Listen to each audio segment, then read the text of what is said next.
Assalamualaikum warahmatullahi wabarakatuh. Nama saya Putra Cakrawala Aulia Syafiq dari SMA N61 Jakarta, kelas 10 MIPA 2. Pada video kali ini, saya ingin melakukan percobaan tentang hukum Newton pertama, atau disebut juga dengan hukum kelembaman.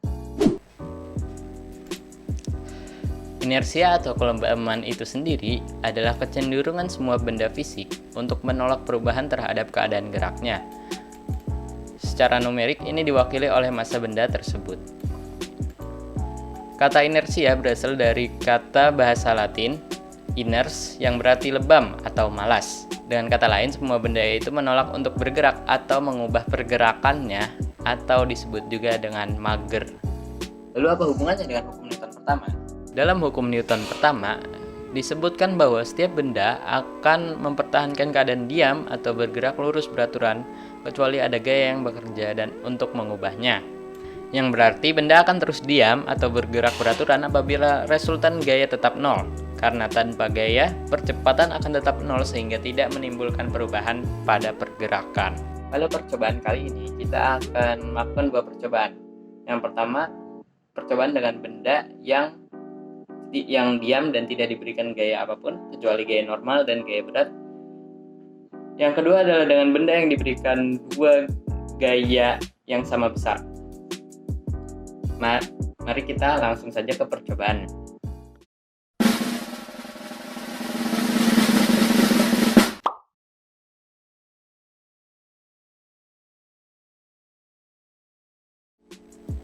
Pada percobaan yang pertama ini, saya akan menggunakan satu buah benda dan menaruhnya di lantai dan tidak memberikan gaya apapun kepada benda tersebut. Bisa dilihat benda tersebut tidak bergerak karena tidak diberikan gaya dan resultan gayanya adalah 0. Pada percobaan keduanya, saya menggunakan kedua tangan saya untuk memberikan gaya kepada benda tersebut dengan arah gaya yang berlawanan dan besar yang sama, sehingga resultannya tetap 0. Bisa dilihat di sini benda tersebut tidak bergerak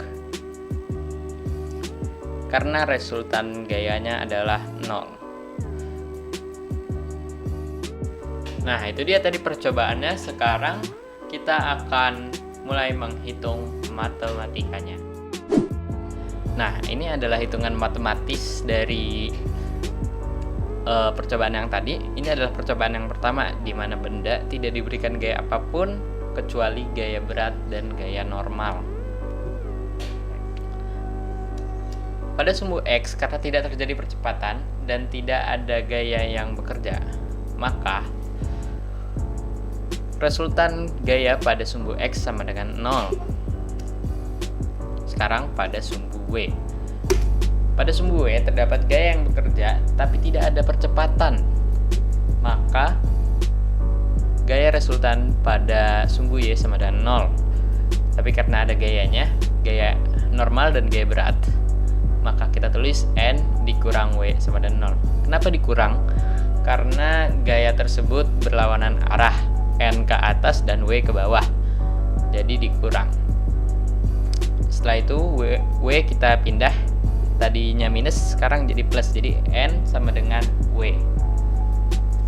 Itu untuk percobaan pertama, analisa untuk percobaan pertama. Sekarang analisa untuk percobaan kedua. Pada percobaan kedua, benda tersebut diberi gaya yang sama dari kanan dan kiri oleh tangan saya. Mari kita analisa ini bersama-sama. Yang pertama, gaya pada sumbu X terlebih dahulu. Pada sumbu X tidak terjadi percepatan, tetapi ada gaya. Maka resultan gaya pada sumbu X sama dengan 0. Gaya pada sumbu X itu ada gaya F1 sama F2. Maka kita tulis F1 dikurang F2. Kenapa dikurang? Karena tadi berlawanan arah. Jadi F2 kita pindah ke kanan, maka F1 sama dengan F2. Sekarang pada sumbu Y. Sumbu Y masih sama seperti tadi. Karena karena tidak ada gaya yang bekerja lagi pada sumbu Y. Pada sumbu Y terdapat gaya yang bekerja tetapi tidak ada percepatan, maka resultan sumbu Y sama dengan 0, N dikurang W sama dengan 0, N sama dengan W. Sekian, segitu saja untuk percobaan kali ini. Semoga bermanfaat. Mohon maaf bila ada kesalahan. Billahi taufiq wal hidayah. Wassalamualaikum warahmatullahi wabarakatuh.